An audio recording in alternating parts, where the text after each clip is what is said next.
Hey guys! Today I'm reviewing a new electric scooter, E-Twow GT. The name stands for electric 2 wheels, and GT is their latest and greatest model. I've spent quite a bit of time riding it, and I'll share my thoughts with you in this detailed review. I was pretty impressed with how small the box is, but it's not surprising given the specs of the scooter. It is very lightweight, given the performance numbers, speed, hill climbing ability, as well as range. The build quality looks really nice. It has both front and rear suspension to make the ride smoother. The deck is pretty narrow, but is made from really nice rubber material that is grippy and is easy to clean.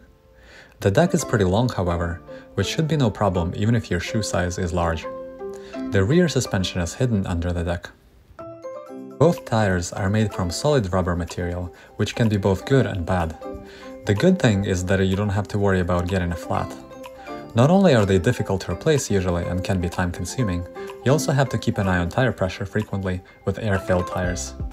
In addition, if you get a flat in the middle of your commute, you might have to either call an Uber, your friend, or walk your scooter to your destination.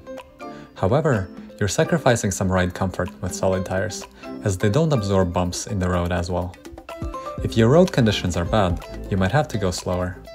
If your roads are mostly smooth, however, this scooter flies.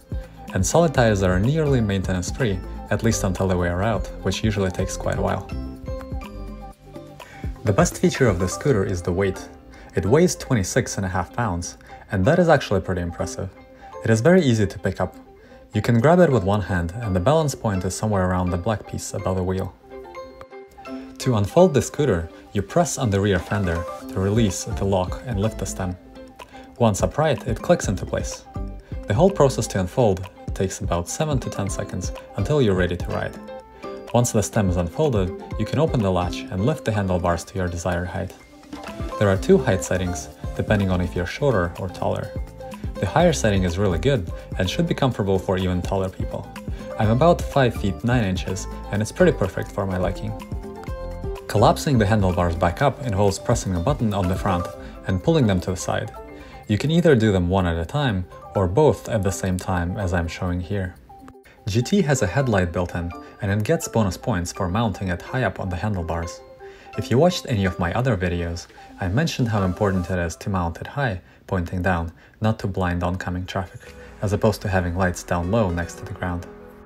There is an LCD screen that shows a few things like your battery charge, speed, battery voltage, trip distance, and total odometer distance. There are 4 buttons: the horn button, lights, settings, and power. And here are some of my thoughts and opinions after riding the scooter. Right off the line, it feels quite powerful. The cruising speed on flat ground was about 40 km an hour for me, which is approximately 25 miles an hour. Given how lightweight the scooter is, this is actually very impressive. There are no comparable scooters on the market currently this fast, while being this lightweight. Most scooters in this class are limited to 15 to 18 miles an hour, and to step up to 25, you have to pay the price with extra weight. Even if you don't want to cruise at full 25 miles an hour and are happy staying at 18 or 20, the extra power is very useful for hills. Lower-powered scooters slow down to a crawl on anything but the smallest hills, and you either have to help them by kicking with your foot, or accepting the slow speed, or even getting off and walking with a scooter in your hand. Most lighter-weight scooters come with a 250 to 350 watt motors, like typical Xiaomi scooters, 9 watt max, Segway ES2 or ES4, and many others. GT has a 700 watt motor, which certainly helps with hills. Let's talk about range.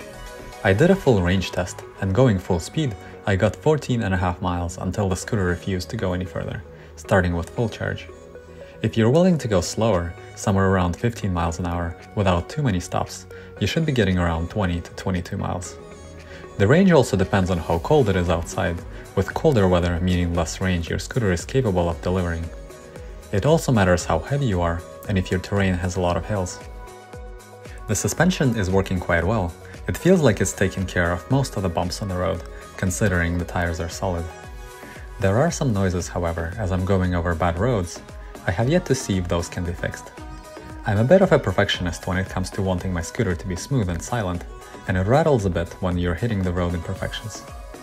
Personally, I'd probably prefer air-filled pneumatic tires if I had a choice, especially since I'm generally good with tools, and changing a flat tire doesn't scare me too much, even if it takes quite a bit of effort. I do recognize the benefits of solid tires, however, as I've got a flat tire once on my V8 electric unicycle, and I had to walk 2 miles back to my car. The suspension makes the ride quality reasonably good, all things considered. The brakes is another thing that I wanted to talk about. There are 2 ways to stop. Well, 3 if you want to wear a parachute and open it as you're riding. But for those of us that don't, you can either use the electronic brake with your left thumb and the friction brake on the rear wheel fender. First, let's talk about the electronic brake. Since the motor is 700 watts, it's actually nice since it can deliver 700 watts of braking power as well. A Xiaomi has a 250 watt motor, and to compare regenerative braking power, it can only do 250 watts. Here, the amount of power is pretty impressive.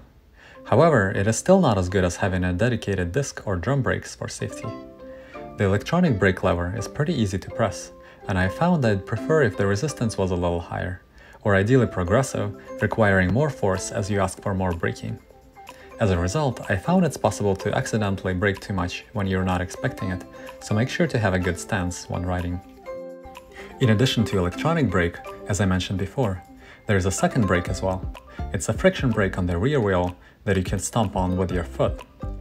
I was actually pretty impressed with this one. I found it pretty easy to even lock the rear wheel for that extra stopping power.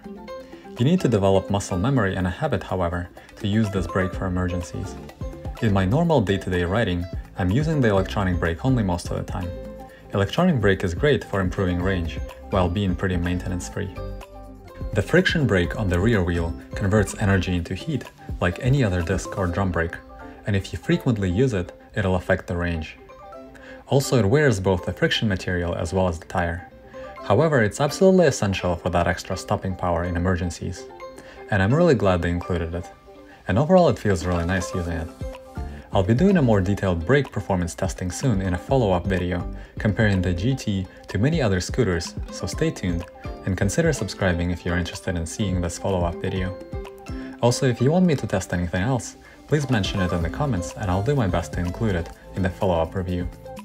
One thing that I found to be a little annoying is that there is no built-in kickstand. You either have to lean the scooter against something or collapse the stem so that it can rest flat on the ground. It's very quick and easy to collapse it with a foot pedal, but still, a kickstand would be nice to have, I think. Overall, I'd say the scooter is pretty unique. There's currently nothing else on the market that comes anywhere near the performance specs of the GT, given its weight. If you need to take it on a train, subway or a bus, or have some stairs you have to carry the scooter, I'd say look no further. Currently the price is $10.89 at eWheels, and I think you can get $50 off coupon right now. I've put a link in the description in case you want to check it out. If you're on a budget and weight is not much of a concern, I'd recommend checking out Turbo Swift as well, which I reviewed a couple of months ago as well. E-Twow GT, however, is in my opinion the best portable commute scooter on the market right now. The ability to climb hills, go fast, collapse everything for portability, including the handlebars, makes this a very appealing package. And that's all I have. Hope you guys enjoyed the video, and if you have any questions, feel free to ask them below. Thanks for watching and happy riding!